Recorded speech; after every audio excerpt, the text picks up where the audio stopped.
Hi there, it's Dr. JOYLYN Sparkles and welcome to your Power Hour. This is your time to put what's on your mind on my mind, and we will put our heads and hearts together and we will find a way to go from whatever level of stuck to happy as fuck in as short amount of time as possible. That requires chapstick, friends. Because as you may know, I've got two settings, fire hose and sleep.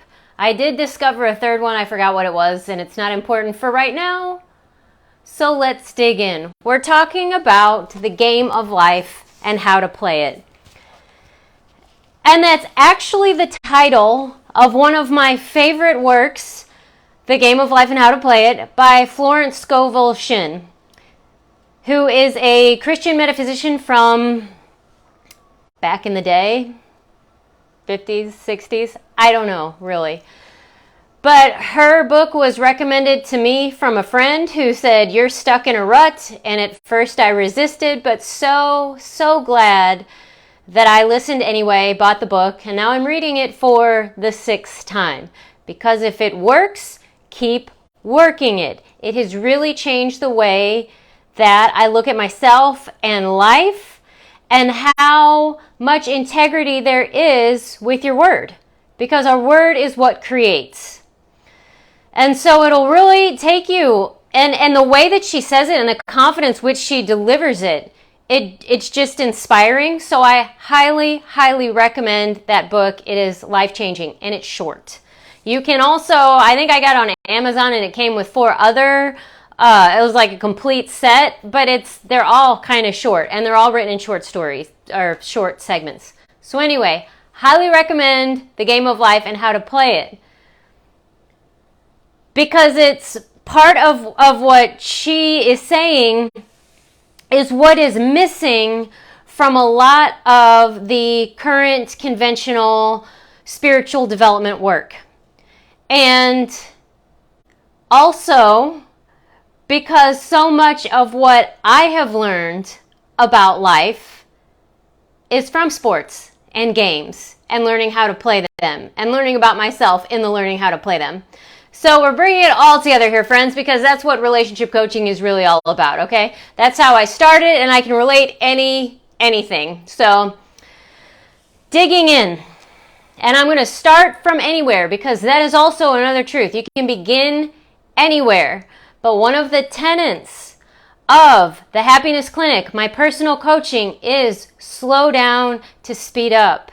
Slow is smooth, and smooth is fast. It's annoying as fuck when you're a little speed racer like myself who just wants to get it already. And for those of you who do have highly sensitive nervous systems and were gifted children, you're used to being able to skip steps and go fast. And then you're wondering why in certain areas of your life you just feel like you keep hitting your head up against a wall. Because there are skip steps that we have to go back to them. There were fundamentals that we missed. That because of our quick wit and our adaptability, we were able to weave things together well enough to get by. But now we're coming out of the get by system and we're going to thrive. So we actually need those things in place. But here's the thing. Don't get pissed off about that.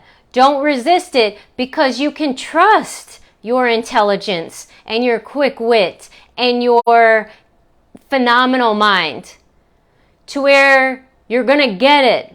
As soon as you lean in to get it, you're going to get it really quick. It's not going to take you as many repetitions. It's actually going to help things click into place. And then you'll have to work on forgiving yourself for why you didn't do it sooner, okay? Because that's the other thing you do. You beat yourself up too much, okay? So you'll be like, why wasn't I doing this the whole time? Why did it take me so long? Don't even waste your energy doing that. Just go straight to forgiveness, okay? All right. So we got those 2 things in already in the first 5 minutes. But I'm going to tell you a little story. What I have been getting is a crash course in boundaries. And it has been interesting. I have no other way to say it, because at this level of my development, I'd love to say that I didn't resist, but I didn't even know I was resisting until I was farther into the process. And then when I did lean in, I started to understand how sloppy my boundaries had been when I thought they were good. And what it was is I was actually good in one area of my life, but really bad in another area of my life. And it is time. I am ready to go fast. And so I had skipped this step thinking that, oh, I do it well enough in this part of my life, I'll just figure it out as I go. And the universe was kind of like, we're getting this. We're mastering this shit. You're going to sit down, and what's basically looked like it's happened is every relationship in my life that I thought was meaningful to me is gone. I have either intentionally, unintentionally, or it was removed from my life. And so it's a really weird place because all of the people that I would normally call to talk about how I'm feeling going through this aren't available. So it's me. Because it was self-love. And it's not that I hadn't gotten self-love. I talk about self-love all the time, and I am not full of shit. I mean, I am every morning, okay, joking. Anyways, I of course knew I had more to learn. So it's not that I'm getting this lesson in self-love because I had gotten it all wrong at the beginning. It was time for next level. Because we really are in an upgrade. The earth herself is ready for next level, and for her to be able to do that, we have to do that. We are all in this together, and so the ascension is happening. So there are things that are really crumbling and dismantling at a faster rate maybe than we would have liked or originally thought, but it's happening. So how do we deal? So in this case, for me at least, it's been a crash course in boundaries and learning how to hear myself talk in a different way is one of the things that's been coming up. I have been hearing the things that we say to ourselves all the time. And one of the things that I was complaining to these people about or crying about or that was hurting me and the thing that would cause conflict between us is, how come you don't care about how I feel? Nobody cares about how I feel. I'm telling them how I feel, and then they're just bulldozing me and still pushing their agenda, and nobody cares about my feelings. And I'd call, and they'd answer, and I'd talk, and then they'd have to hang up really fast, and I would just feel very exposed. And not just a vulnerability hangover, because I do have the level of boundaries, because I have been working, so it's not that I overshare or share with people like inappropriate, like perfect strangers, okay? So it's not like I'm just gonna tell a perfect stranger my life because I'm spilling out all over the place. I've done that amount of work. These are people that were in my inner circle. But what was happening was they actually didn't care about my feelings. Not because they're necessarily uncaring people, but because they don't know how either. Because they actually don't care about their own. And that is what I grew up with. That is who I knew. That is what I've known, is to be around people who are actually emotionally unavailable. And to share myself emotionally and become emotionally available to people who are not, you get left feeling rejected or abandoned, and that will put you back into some more trauma patterning. So do you see how these are cycles and they just keep spinning us back into the same place? And it takes a really rude awakening and a strong person to be able to recognize the pattern and say, I'm not doing this anymore. And then for a lot of you who are here, who are also like me, it's not just your own personal pattern, it's your family's pattern that you're also going to be having to break. These generational patterns are needing to be ushered off the planet, and it's never going to happen by us trying to convince these other people about what's going on. It's just for us to drop the rope, to break the chain, to step off the merry-go-round. That's how karma ends. We just say, I've had enough. And isn't it interesting that in Happiness Brain Training, one of my targets is enough. And it's showing up in a way that I was not comprehending at all. But it's been a lot of, I've had enough of sharing myself with people who don't share back to the same level. Like I had one person in my life who says they want a friendship and they want to have these deep and meaningful conversations with me, but he's going to hold me out so he can be with a girlfriend. But those are the conversations I want to have with somebody with a different kind of relationship, to where I had to say, no, I think you're a great person and know that we'll be friends as far as energetically there's no bad will coming from me. But I want to have these conversations with somebody who also wants to be sharing time, activities, other parts of life with me. I don't want to just have these conversations and nothing else. And there's nothing wrong with him wanting that friendship, but there's also, I finally am setting a boundary to create a space for me to have what I like. And it can happen without ill will. It's just, in the meantime, is uncomfortable because that person who is going to be that isn't there yet. He may be having some resentment and thinking that that's not fair because, you know, what he wants is valid and it's true, but it doesn't match what I want, and I'm in charge of what I want, and I'm going to make that possible for me. And the same with, it was actually a family member, 2 of them, who I would share myself with, and as soon as I would get done, they'd be like, I gotta go. And they didn't ever call me to share their stuff with me, to where it was very lopsided. And then when I would share things, they weren't empathizing, they were judging. And then trying to give me advice that actually didn't fit who I was, because they weren't actually listening to what I was saying. And in the underneath all of this is this giant awareness that, JOYLYN, it's you. You haven't been caring about your feelings. You've been tossing them to somebody else to take care of them for you. It's time for you. Listen. My heart's like, listen to me. Will you be here when I tell you my feelings? My head is happy to pick them up and spit them out through my mouth and give them to somebody else. That's been my pattern. And I've worked on that a lot already. And now it's next level.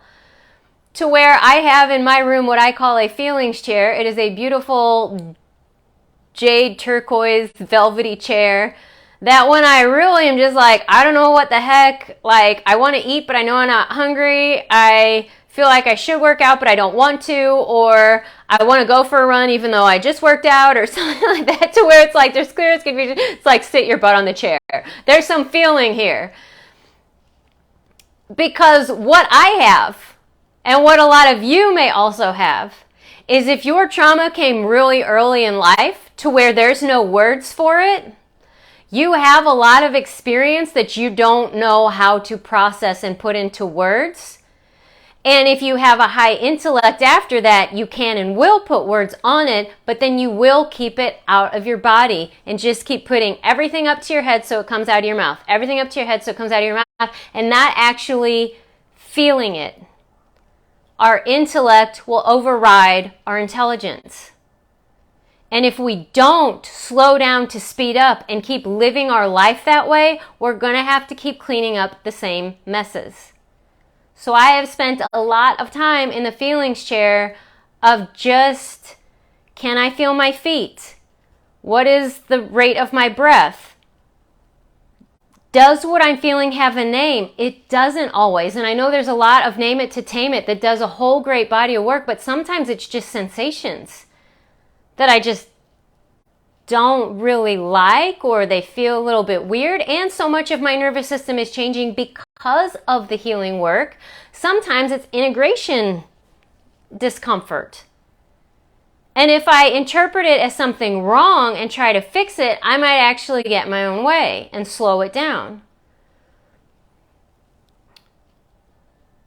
So slow down to speed up, again, is there. The boundaries, that is a big thing. Now, how I want to bring this to sports, because I do want to share this story with you, is I told you about that guy who's, I just want to be friends, and I drew that boundary. And then I went for a walk after it, because a lot of you, when you do something that's new and you've just created a new neural pathway, a lot of times you don't know what to do with the energy that just got released, because this is the energy you've been using to keep this pattern in place, and you actually just changed it, and now there's this big release of energy. What do you do with it? My old pattern would be to eat, because sugar can actually be a depressant, because that would always be my go-to. I don't do that anymore. Some people will do alcohol or some sort of celebration thing that's actually a downer because they just don't know how to handle this. Find new ways to move the energy. Dance, sing, I have been spending a lot of time in nature and letting it show me how to kind of just work it through and not need to run away from it at all. So I took a walk, and on my walk, I was sort of reviewing the play, and being like, I did not say it as strongly as I wanted to. I feel like there's a couple of points that I hit really great, and there's a couple of things that I wish I would have stated in a more strong way. I wish I would have shown up for myself much stronger than I did. And I was like, but you don't always get a do-over. Life doesn't work that way. And the only way to do that, and we've all done this, is to try to recreate the experience. So we open that door again that we just closed so we can perfect it. Oh my God. Okay, so talk about muddy waters. Done it. Been there, done that. So it's like, okay, I can't do that. I'm going to have to learn how to let this roll and let this be enough. And I'm just feeling like I just fucked up. I lost it. I had an at-bat. I missed it once. I actually called him back to lay this down. And I was like, in my second at-bat, I'm like, shoot, I just missed it. And then I'm thinking in my mind, I struck out, and my spirit team actually came to me and said, no, you didn't. You didn't hit a home run, but you got on base. And if anybody's watched the movie Moneyball, getting on base is what wins games. In the game of life and how to play it, we have to stop always going for the mic drop, the home run, the grand slam, like whatever. Those will happen. We'll get those moments. But that's not what wins the game. And that's not how the season ends a lot of times. That's not even the team that necessarily gets into the World Series. And so it's working with this game of life and how to play it to where, one, it's a long game. It's not a short game. A lot of the excitement's at the beginning and the end, but it's the middle part that is equally as important. Every single step, every single at-bat, every single time that you're asked to perform is an opportunity to show up. And if you don't show up the way that you had wished you would have, it's an opportunity to work with grace and forgiveness and to review what you had so that you could do it better, to acknowledge the choice moments that you maybe saw and passed up on, to acknowledge those points where you're like, oh, that's what intuition was feeling like. That's why I did a double take there, but I just kept walking. But when we start to acknowledge them, they will start to come into our system. And here's another part, is when we're talking about strength training. A lot of times it is that first set of reps that does most of the work, but a lot of muscle strength will also come after fatigue. Do you know what? You have to do all those reps in the middle to get to fatigue. You cannot go from beginning to fatigue without all those middle steps. They are equally as important.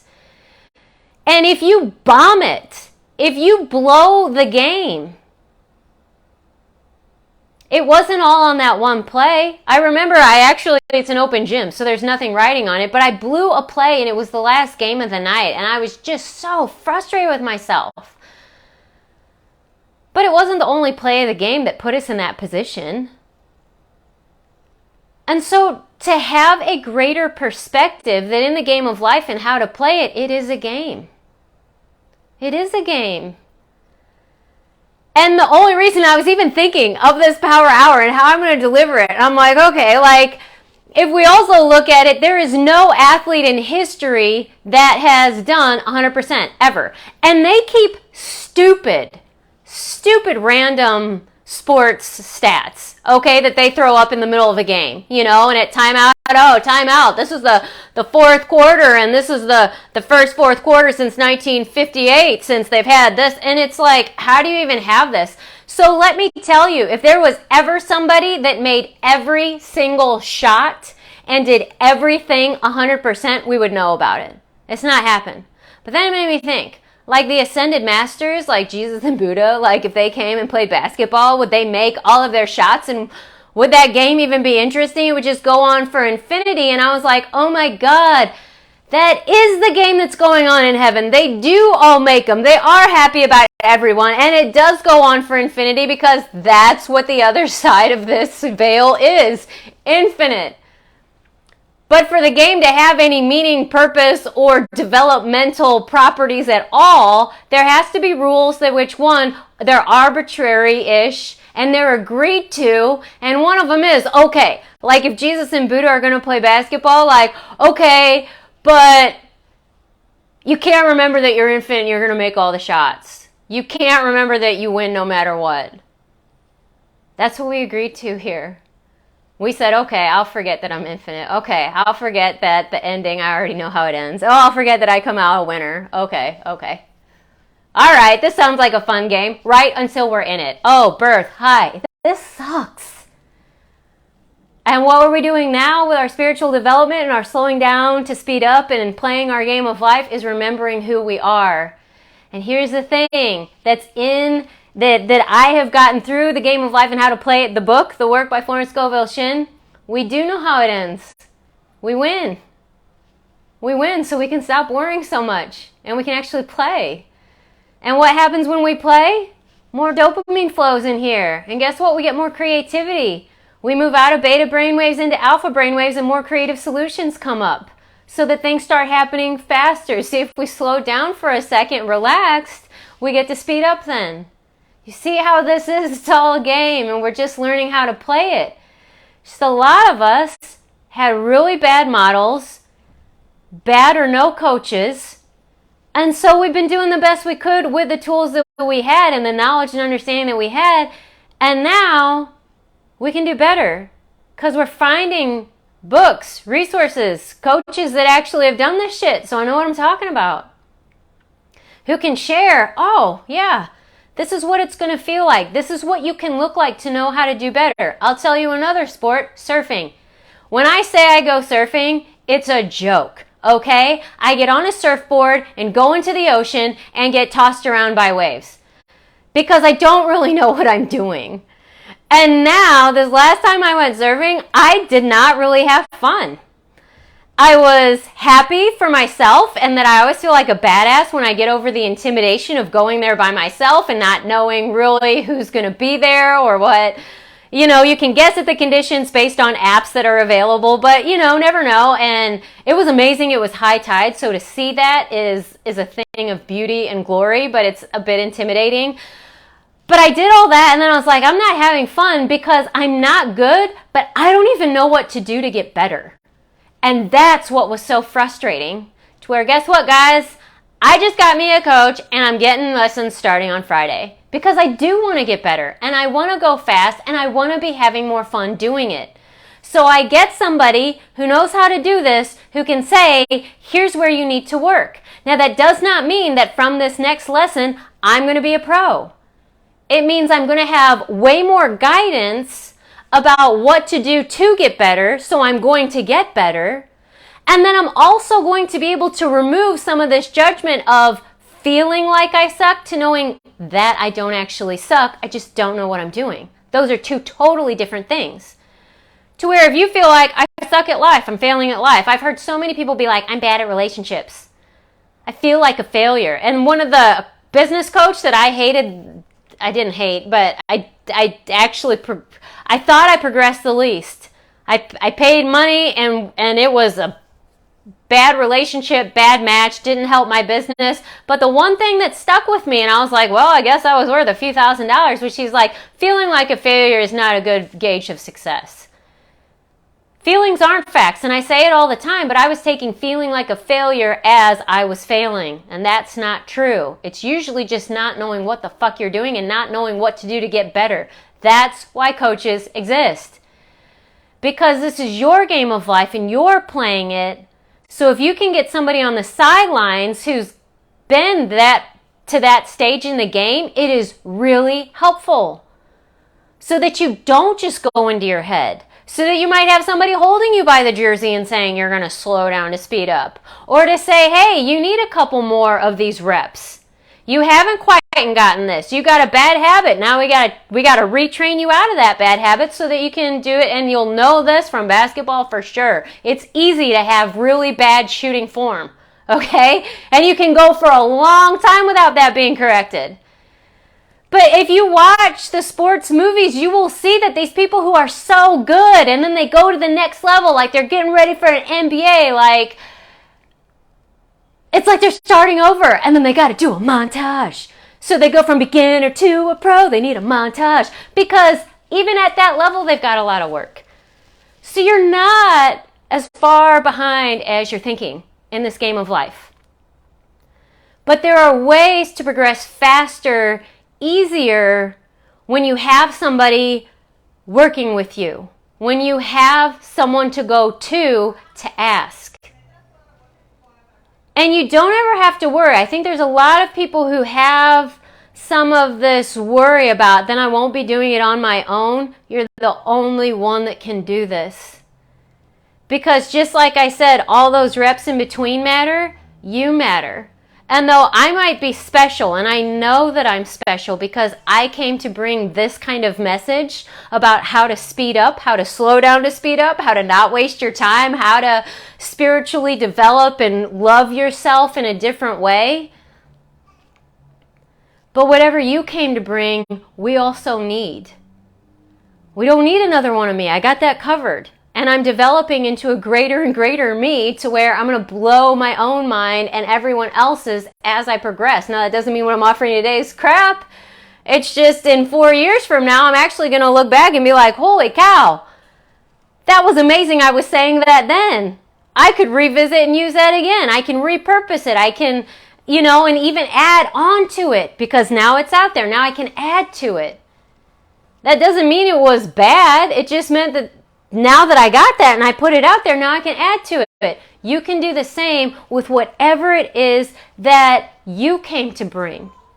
But for a lot of us, we might not even know what that is because of our past, because of our trauma, because of the way that we have so dynamically and now repetitively disconnected from our heart's voice, that we keep going to our head to try to figure things out and wondering why we're feeling so lost and not making progress. So in this game of life and how to play it, my biggest advice would be to get a coach who's going to help you reconnect with your heart's voice and your intuition so that you can make progress a whole lot faster. And then you're going to want a different coach to actually show you how to do what it is you're doing. Like if it's a business coach or athletic coach, surfing lessons, ballroom dancing lessons, communication lessons, improv classes, painting, drawing, drafting, website building. Like there's no end to the options for how you're actually going to find and develop yourself, like what actually it is that lights you up that you're going to then immerse yourself in and bring something new and amazing to the planet through. It doesn't always have to be this way, but this is actually the slow down to speed up is we have to work on ourselves because otherwise we're going to trip up farther down and end up having to come back to this. And one of the last things I had was we can see this in people that push too fast and go too hard. It tends to be unsustainable. They're either a one-hit wonder, or you can see, especially like with young athletes, they'll crumble. When the pressure's on, they crumble because they didn't develop emotionally. And that's the other thing that I did write it down. I'm so glad I got to this. At the end, oh my God, bringing it all together. Oh, I love this. The champion is the one who, when the pressure's on, rises and shines. But people, that's what you see from the outside is the rising and shining. On the inside, it's all of the work coming together. They are aware of the pressure. They're feeling it. They're just handling it and delivering in a different way. There is no athlete who is doing so freaking amazing in a championship game who isn't relieved by a timeout and breathless and panting because they're giving it all they got. We just don't necessarily see that, and we can't see what's going on inside of them to hear what their self-talk is. And I was thinking about this, like, because my self-talk has dramatically changed. To where once upon a time when I was running and I'd hear little woodland critters and I'd be like, they were laughing at me at how slow I was. To where then several years later, they were like, oh my God, here she comes, I love it when she comes by here.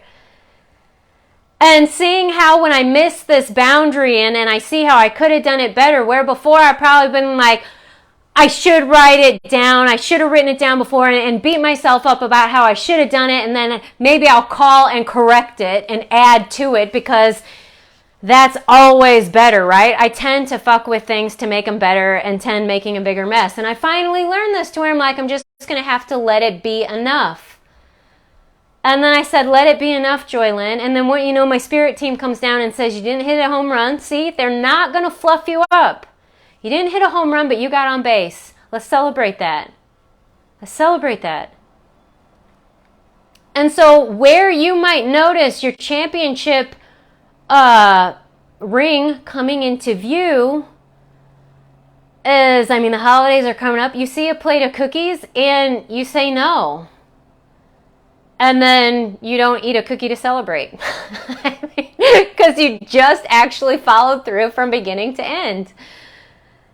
You see your ex and you feel the fluttering in your heart, but you don't have to blab about it and make that the only thing you talk about with whoever's next to you or your best friend.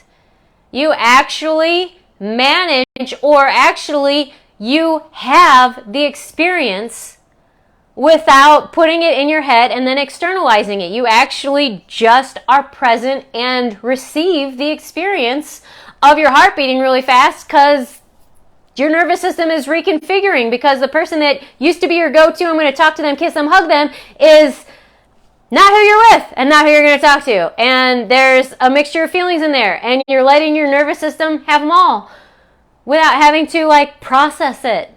That is a championship moment. Or it might be somebody falsely accusing you of being or doing a certain thing that you are so very solidly clear that you're not doing. And you stand in that clarity and you don't necessarily have to fire back. You don't even have to go into your head and wonder if you're wrong. You just stand in your knowing. And you let it go through you instead of holding it out or pulling it in. We let it flow because everything's energy and it's flowing. That's another thing. I always end with bringing new information, but we talked about the game of life and how to play, and that's one of the things that you're going to learn. It's all energy. That's what we're actually playing with and learning. The energetic mastery. So the game of life and how to play it, guess what? You're in. You're the star player. Showtime. It's practice and performance at the same time, which can be a little bit trippy. And the seemingly unimportant moments are equally as important as those big ones. You have everything that you need within you to show up and deliver the way that you'd like. If you would like to do that sooner, faster, better, with less heartache and pain, get a coach. Value your time and your presence enough to allow that to start maybe becoming something that you value. And seek those people. And then more and more things like Power Hour, book recommendations, to where then you might actually start buying an online course, working with a coach, and doing a more intensive whatever. It's going to show up in a way that works for you. Pick what lights you up. But don't feel that you're doing it alone, that you have to do it alone, or that it means more if you struggle more, or that you did it all on your own, because the truth is, we're never on our own entirely. And we're all in this together. And the lessons that you learn on your path are going to be very valuable for somebody else, to where you're actually going to become a coach. It just may or may not be how you make your bread and butter. That's fine. Okay. I got to get better at endings, okay? Better boundaries, JOYLYN. We're going to end this with a cleaner cut. So, The Game of Life and How to Play It, I invite you to read that book. Watch this Power Hour. Give me a shout out if you watch the replay. Share this. Like it. Share it. Thank you, Thomas. I love all that. Thank you, Jason. I'm so happy you got to join us tonight. Today, it's noon. But share this and let's get this message out because it's time. It's time for us to rise and shine, and let's get there faster. I love you. And I can't wait to talk to you next week. Mwah.